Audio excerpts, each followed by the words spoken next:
Françoise Hardy est partie, mais l'homme qui l'a le plus blessé fut aussi celui qu'elle a le plus aimé toute sa vie. À 83 ans, Jacques Dutronc brise enfin le silence après des années de retrait en Corse. Et ses aveux obligent la France à regarder de nouveau cette histoire étrange, belle et douloureuse. Celle d'un amour qui n'a jamais vraiment su vivre ensemble, mais qui n'a jamais su se quitter. Avant d'être le mari de Françoise Hardy, avant d'être ce nom murmuré derrière tant de chansons tristes, Jacques Dutronc fut d'abord une silhouette. Une démarche lente, un regard de biais, une cigarette imaginaire au bord des lèvres, même lorsqu'il n'en tenait pas. Il avait ce quelque chose de rare, l'élégance de ceux qui semblent ne rien demander au monde et qui pourtant le captivent sans effort. À la fin des années 60, dans une France encore secouée par les rêves de jeunesse, il apparaît comme une anomalie délicieuse. Ni chanteur romantique, ni idole docile, ni garçon bien élevé offert au magazine. Il arrive avec son ironie, son insolence, ses chansons qui mordent, son ton qui semble dire « Je suis là, mais ne comptez pas sur moi pour jouer le rôle que vous attendez ». Jacques Dutronc devient alors l'un des visages les plus singuliers du rock français. Là où d'autres cherchent à séduire, lui semble se tenir à distance. Là où d'autres chantent l'amour avec des violons, lui glisse de la satire, de la moquerie, une forme de lucidité froide. Son succès ne vient pas d'une volonté de plaire, mais presque du contraire. Le public aime chez lui ce refus d'être aimable à tout prix. Il incarne une liberté que beaucoup rêvent de posséder, mais que peu osent vraiment vivre. Et c'est peut-être cela, déjà, qui annonce toute la suite. Jacques Dutronc fascine parce qu'il échappe. Il échappe aux codes, aux attentes, aux obligations, aux explications. Il échappe même parfois à ceux qui l'aiment. Mais derrière l'image parfaite de l'artiste indomptable se cache une vérité plus trouble. Car la liberté, lorsqu'elle devient une armure, peut blesser ceux qui s'en approchent. Jacques Dutronc n'a jamais été un homme simple à saisir. Même dans ses moments de tendresse, il gardait une porte entr'ouverte vers l'ailleurs. Même lorsqu'il était présent, quelque chose en lui semblait déjà parti. Cette part fuyante, le public l'a longtemps confondue avec du charme. Les femmes y voyaient un mystère, les hommes, une forme de courage. Les journalistes, un personnage. Mais Françoise Hardy, elle, y découvrira peu à peu une solitude. Une solitude à deux. Sa réussite ne se limite pourtant pas à la musique.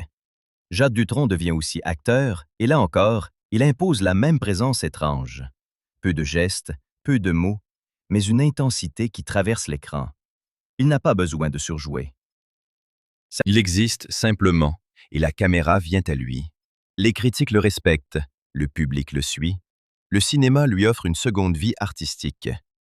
Pourtant, plus sa carrière s'élargit, plus l'homme semble se refermer. Il déteste les mondanités, les plateaux trop bavards, les confidences fabriquées.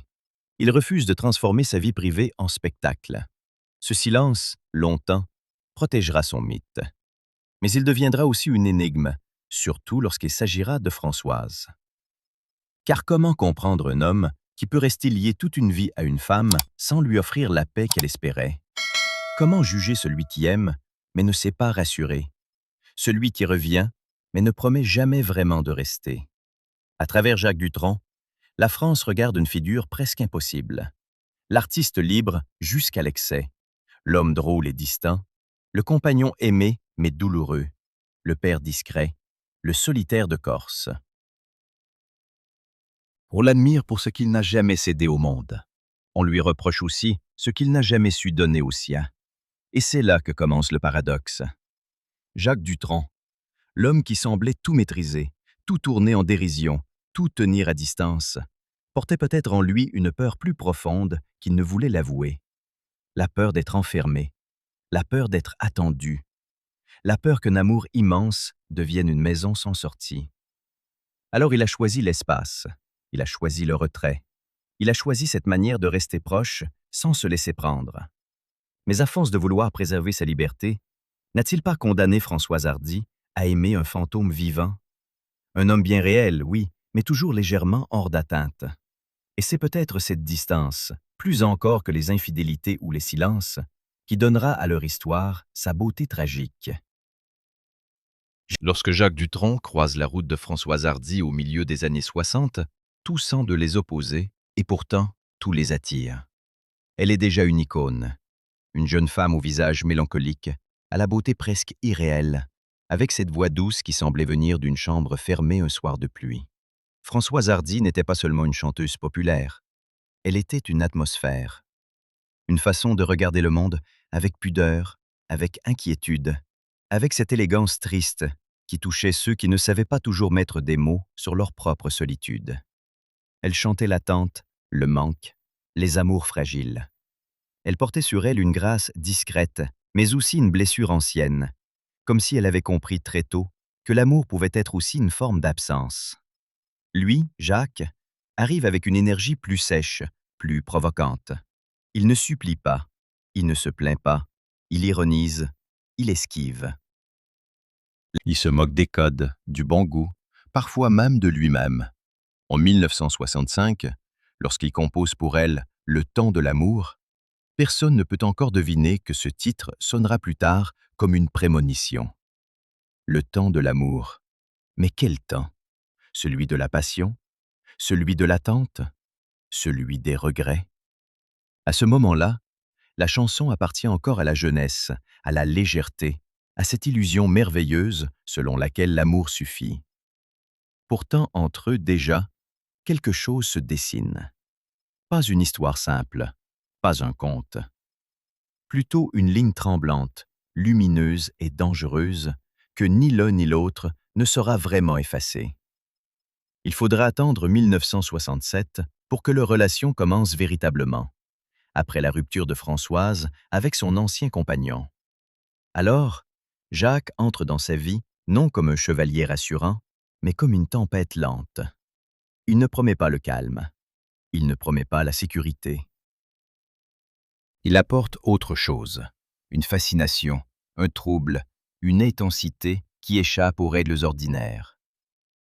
Françoise, elle, semble reconnaître en lui un être aussi solitaire qu'elle, mais d'une solitude différente. Chez elle, la solitude appelle la tendresse. Chez lui, elle appelle la fuite. Et c'est peut-être là que tout se joue, dès le départ. Les premières années de leur amour sont marquées par l'éloignement. Les tournées, les studios, les voyages, les obligations professionnelles les séparent sans cesse. Ils s'aiment, mais rarement au même endroit. Ils se retrouvent, puis se perdent.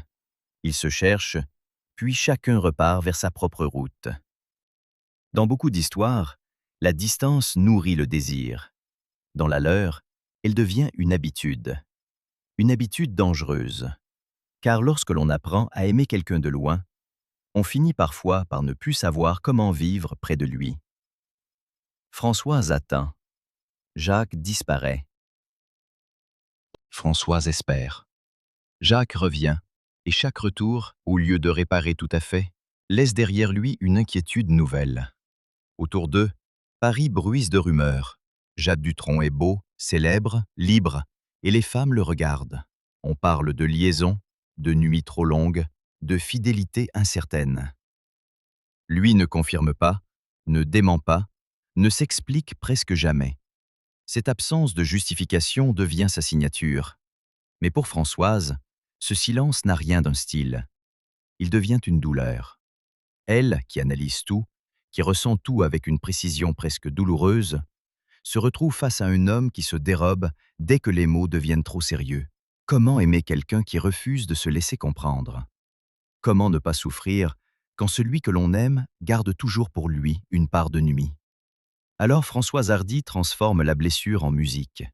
Elle ne crie pas. Elle ne règle pas ses comptes dans le fracas. Elle chante. Et dans sa voix, le public entend quelque chose de plus profond qu'une simple mélodie. Il entend la dignité d'une femme qui souffre sans perdre sa grâce. Plusieurs de ses chansons les plus mélancoliques semblent porter l'empreinte de Jacques, comme si chaque absence, chaque doute, chaque humiliation silencieuse devenait une note, une phrase, un souffle. Ce que la vie ne lui donne pas, l'art le recueille. Ce que Jacques ne sait pas dire, Françoise le chante à sa place. Mais malgré la douleur, elle reste. Non par faiblesse, non par aveuglement, mais parce que l'amour, parfois, ne se mesure pas à la paix qu'il apporte, il se mesure à l'empreinte qu'il laisse. Jacques Dutronc devient pour elle bien plus qu'un compagnon instable. Il devient le centre d'un vertige, l'homme impossible à quitter parce qu'il est aussi celui qu'elle comprend trop bien. Elle voit ses défauts, ses fuites, son égoïsme peut-être, mais elle voit aussi l'enfant caché derrière le provocateur, l'homme inquiet derrière l'artiste moqueur, la fragilité derrière l'insolence. Et c'est cela qui rend leur histoire si bouleversante. Françoise Hardy n'a jamais aimé une illusion. Elle a aimé un homme dans toute sa contradiction, un homme capable de la faire rire, de l'inspirer, de la blesser, de la hanter. Ainsi commence l'une des histoires les plus célèbres et les plus tristes de la culture française. Une histoire où l'amour ne ressemble ni à une victoire, ni à une défaite. Une histoire suspendue, faite de retours, de silences, de chansons et de portes entr'ouvertes. Jacques et Françoise ne forment pas un couple comme les autres. Ils deviennent peu à peu une légende douloureuse, celle de deux êtres qui se sont trouvés sans jamais vraiment réussir à se rejoindre. En 1973, un enfant vient déposer une lumière nouvelle dans cette histoire déjà traversée par les absences. Thomas Dutronc naît, fils de Françoise Hardy et de Jacques Dutronc, et leur amour cesse d'être seulement une passion tourmentée. Il devient une famille. Mais chez eux, même la famille ne ressemble pas aux autres. Elle est tendre, célèbre, observée, et pourtant construite sur un équilibre étrange. Après la naissance de Thomas, Jacques et Françoise décident enfin de vivre ensemble. On pourrait croire que cela marque le début d'une paix durable. Mais rien chez eux ne prend la forme attendue. Ils habitent la même maison, oui, mais chacun garde son territoire. 2 étages, 2 espaces, 2 silences. Ils sont proches sans se confondre, réunis sans vraiment se rejoindre. Cette maison devient le symbole parfait de leur couple. Un amour sous le même toit, mais jamais dans la même pièce. Pour Jacques, cette organisation ressemble à une solution. Lui qui redoute les liens trop serrés, peut être père, compagnon, présence familière, tout en gardant sa liberté. Pour Françoise, la chose est plus douloureuse. Elle aime profondément, mais elle aime dans l'attente. Elle espère une parole rassurante. Or, Jacques lui offre surtout une présence intermittente, souvent impossible à saisir. Thomas grandit entre amour et distance, musique et silence. Il voit une mère hypersensible, élégante jusque dans la douleur, capable de transformer ses blessures en chansons. Il voit un père drôle, brillant, secret, dont la tendresse passe rarement par les grandes déclarations. Plus tard, on retrouvera chez Thomas cette pudeur, cette manière de laisser la guitare parler, là où les mots deviennent trop lourds. Françoise, souvent, semble être celle qui répare, celle qui comprend, celle qui revient vers Jacques quand le lien menace de céder. Elle sait son charme, ses fuites, sa peur d'être prise au piège. Elle sait aussi l'homme fragile derrière l'artiste insolent. Elle n'aime pas une illusion. Elle aime un homme entier, avec sa lumière et ses ondes froides. Le 30 mars 1981, après 14 ans de relation, Jacques Dutronc et Françoise Hardy se marient. Le public pourrait y voir une victoire romantique. Mais leur mariage, dit-on, répond surtout à des raisons juridiques et patrimoniales. Même là, leur histoire échappe aux contes de fées. Pourtant, ce geste conserve une force étrange. Malgré les blessures, malgré les absences, ils choisissent encore de rester liés. Étaient-ils heureux? Peut-être pas comme on l'imagine. Étaient-ils malheureux? Pas seulement. Ils inventent une façon d'aimer qui dérange, parce qu'elle ne sauve personne complètement, mais ne rompt jamais tout à fait. Un amour imparfait, à 2 étages. En bas la vie, en haut la solitude, et entre les deux, un escalier que chacun montait ou descendait selon la peur, le désir, le manque. Avec les années, ce qui semblait d'abord être une liberté devient une fatigue. Les silences s'allongent, les absences blessent plus profondément. Françoise Hardy cherche une paix que Jacques Dutronc ne sait pas toujours donner. Lui continue de défendre son espace, sa solitude, son droit de disparaître un peu. Elle voudrait être rassurée, il veut respirer. 2 besoins se font face, 2 besoins humains, mais 2 besoins qui finissent par se heurter. En 1988, la séparation devient définitive dans les faits. Jacques part vivre en Corse, loin de Paris, loin des plateaux, loin du bruit. Françoise reste à Paris, avec ses souvenirs, sa carrière et cette dignité mélancolique qui ne la quittera jamais. La distance qui avait toujours habité leur couple prend alors une forme géographique. Il y a désormais la mer entre eux. Et pourtant, même cette mer ne suffit pas à couper le lien. Car Jacques et Françoise ne divorcent jamais. Voilà l'un des grands mystères de leur histoire. Pourquoi rester mariés quand la vie commune est terminée? Par habitude? Par loyauté? Par tendresse? Peut-être parce que certains liens ne se défont pas avec une signature. On peut quitter une maison, on ne quitte pas toujours celui qui a construit une pièce secrète dans notre mémoire. Françoise ne cherchera jamais à masquer la vérité. À plusieurs reprises, elle dira que Jacques fut le grand amour de sa vie. Car le grand amour n'est pas forcément celui qui console. Ce n'est pas toujours celui qui apporte la paix. Parfois, le grand amour est celui qui marque, qui inspire, qui manque. Celui dont l'absence devient presque une présence. Celui que l'on voudrait oublier, mais qui revient dans une chanson ou un silence. Le public, lui, s'interroge. Jacques l'a-t-il aimé aussi fort ou seulement à sa manière? Certains voient en lui un homme libre, incapable de mentir à sa nature. D'autres y voient un compagnon égoïste, trop attaché à son indépendance. La vérité se trouve peut-être entre les deux. Jacques n'était ni un monstre, ni un héros. Il était difficile à aimer, et plus difficile encore à quitter. Comme toujours, il parle peu. Il ne se justifie presque jamais. Il laisse les rumeurs courir, les jugements tomber, les souvenirs s'installer.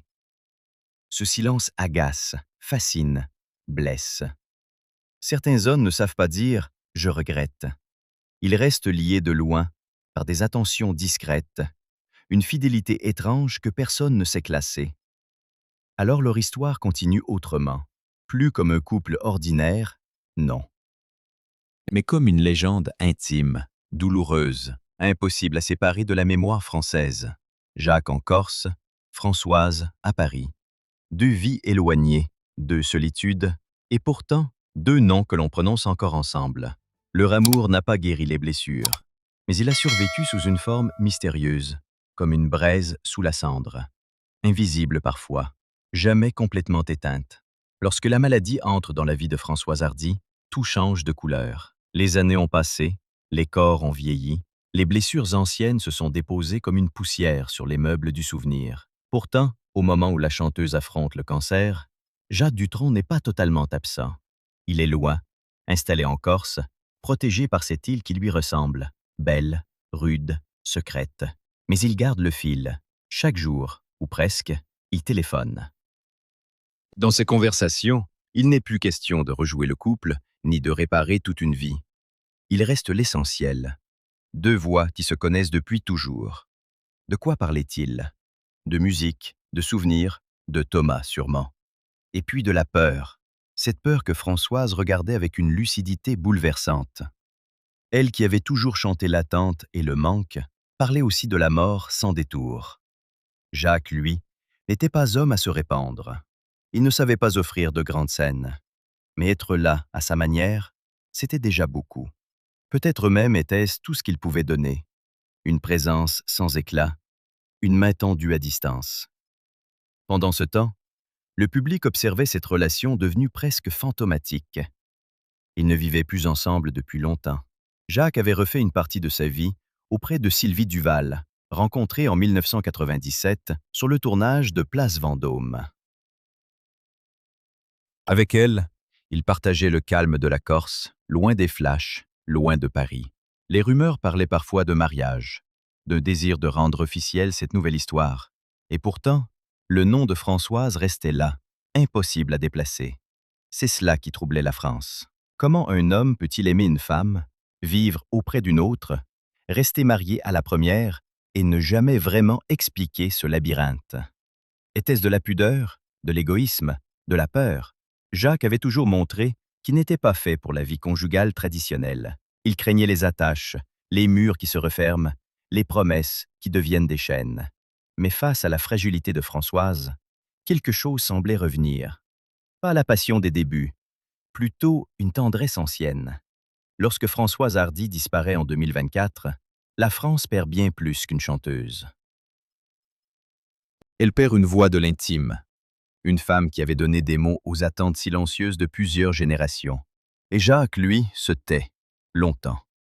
On l'imagine dans sa maison corse, plus vieux, entouré de souvenirs qu'il ne montrera jamais. Certains lui reprochent ses absences.